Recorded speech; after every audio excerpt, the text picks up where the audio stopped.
Imagine stepping into a 500-acre estate in the Bavarian Alps, hidden behind ancient fir forests. The air carries the sharp tang of pine resin, and the only sound is the distant crack of melting snow. But inside the main residence, a sprawling glass and stone structure spanning 10,000 square feet, the owner occupies just one wing, a 1,200 square foot suite with bare limestone floors and unadorned walls. No art hangs. No furniture clutters the space beyond a single oak desk and a low futon. This isn't austerity forced by circumstance. It's a deliberate choice by someone who could summon any comfort on demand. Yet here, in this engineered emptiness, a profound silence settles.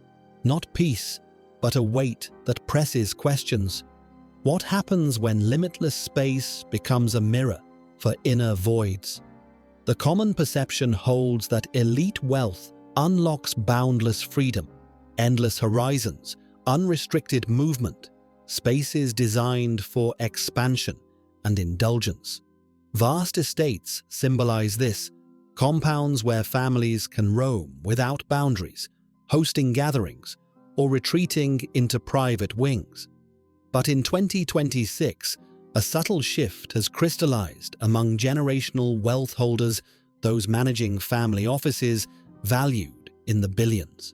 These individuals, often heirs to industrial fortunes or tech dynasties, are reconfiguring their properties not for display or utility, but for isolation.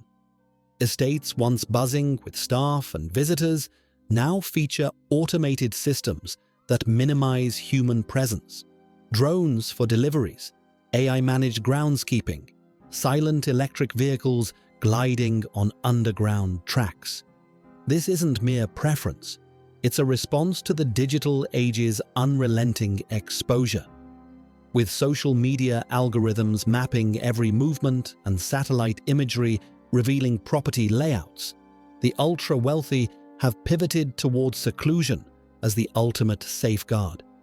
Yet this pivot reveals a core contradiction. The larger the estate, the more it constrains its inhabitants. Freedom morphs into a self-imposed cage where space amplifies solitude rather than alleviating it. This video explores the silent cage phenomenon, how vast private estates engineered for autonomy instead heighten isolation, reshaping relationships, routines, and psyches in unexpected ways. We'll delve into specific enclaves, from the Swiss cantons to Montana's hidden valleys, to uncover why this trend defines luxury in 2026 and what it exposes about the human need for boundaries amid infinity. Picture the entry: Zurich's outskirts, a 300-acre plot nestled in the Uetliberg foothills. The perimeter is unmarked, no gates, just dense hedgerows of yew and hawthorn, genetically modified for year-round opacity. Underground sensors detect approach, but visitors rarely come. The owner, a third-generation custodian of a European manufacturing empire, designed the estate in 2024 after a data breach exposed family travel patterns. Now, the main house uses adaptive glass that tints to opacity at will, filtering light to a perpetual dusk-like glow. Floors are heated slate, cool to the touch despite the system maintaining 18 degrees Celsius precisely. This space isn't for living large, it's for vanishing. The unexpected, a central atrium, 50 feet high, left entirely void. No plants, no water features, just the echo of your footsteps bouncing off raw concrete walls. Psychologically, this void serves as a buffer, a physical manifestation of the mental barriers wealth erects. In such environments, the mind quiets, but not always comfortably. Owners report a heightened awareness of self, where the absence of distraction forces confrontation with unresolved legacies. decisions about inheritance, the weight of family history, shift to time and freedom within these walls. Conventional wisdom suggests unlimited resources equal unstructured days.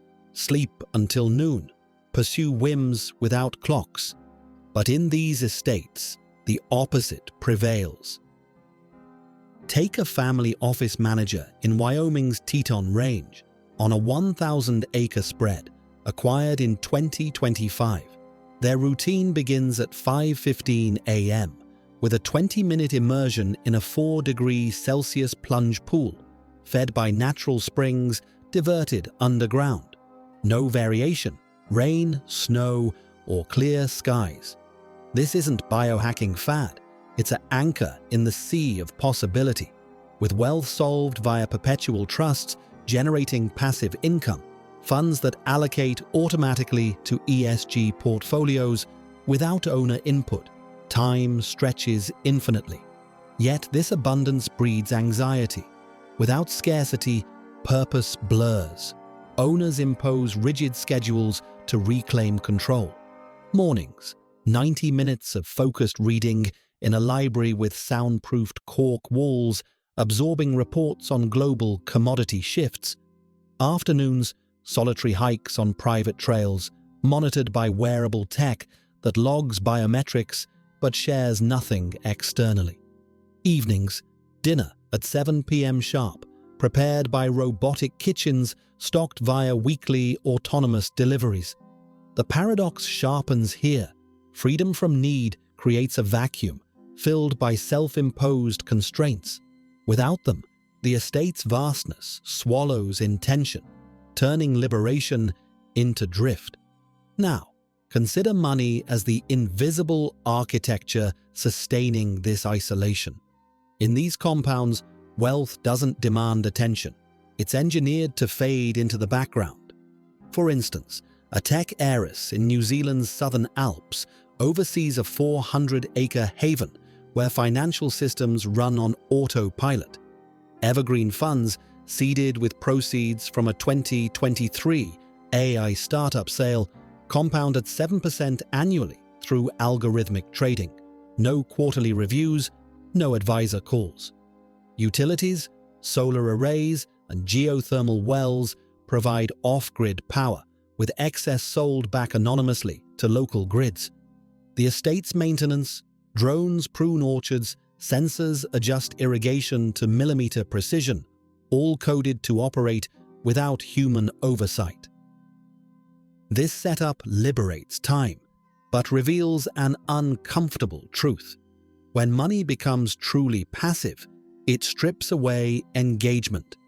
Owners describe a detachment where wealth feels like a distant engine humming underground. The psychology shifts.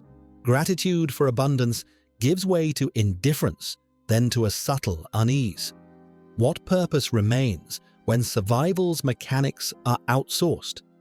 In this silence, introspection turns inward, questioning not just finances, but existence. Discipline emerges as the counterweight to this boundlessness. Envision a dawn scene in Patagonia, Chile, a 2,500-acre estancia bordered by Andean peaks.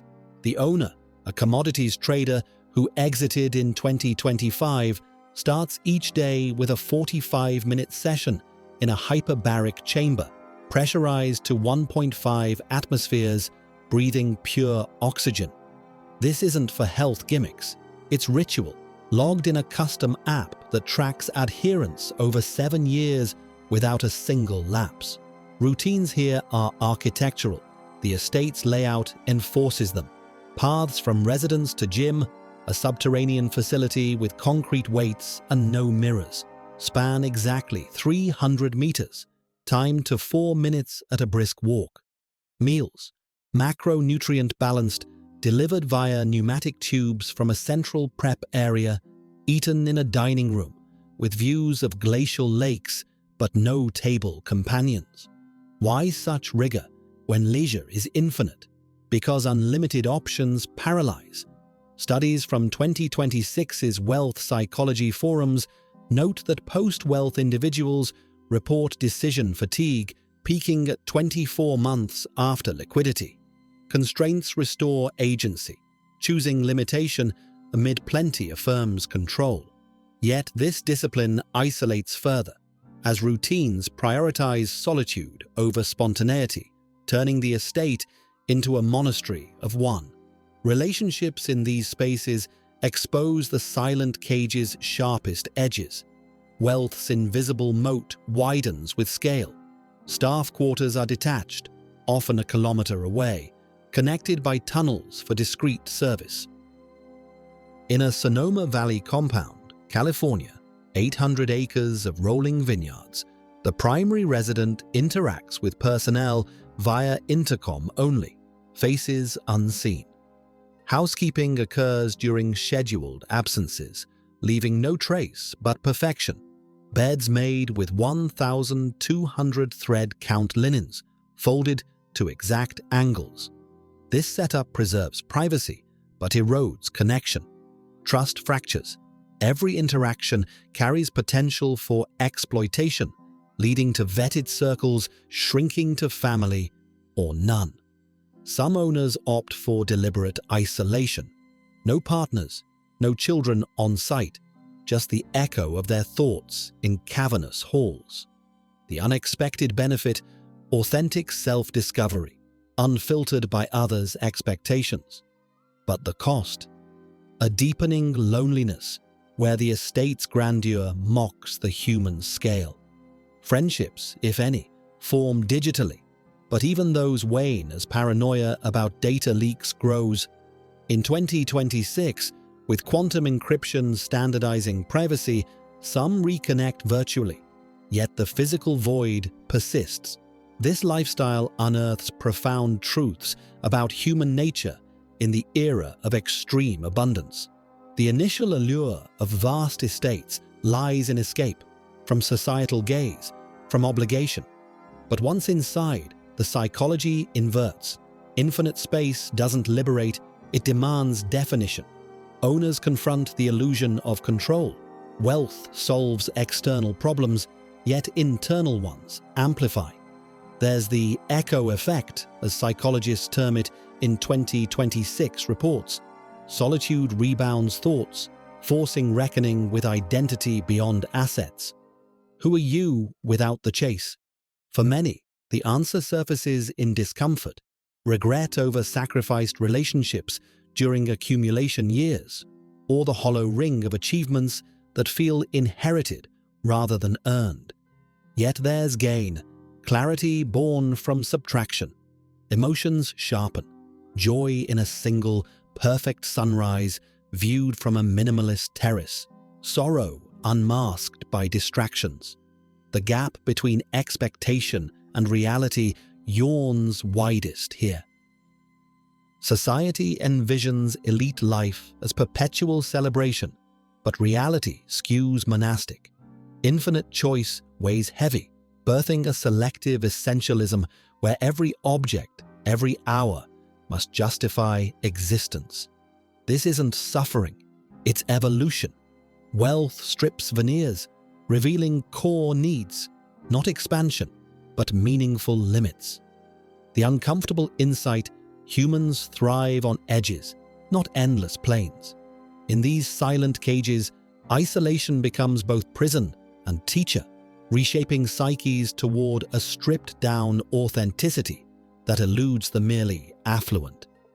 Back in that Bavarian estate, the owner stands at the window, pine scent lingering as twilight filters through tinted glass. The 500 acres stretch unseen, a buffer against the world. They could fill the space, summon architects, import treasures, but choose the void instead. This isn't denial, it's discernment. The silent cage teaches that true luxury resides not in accumulation, but in the courage to embrace emptiness, finding freedom in the deliberate confines of self.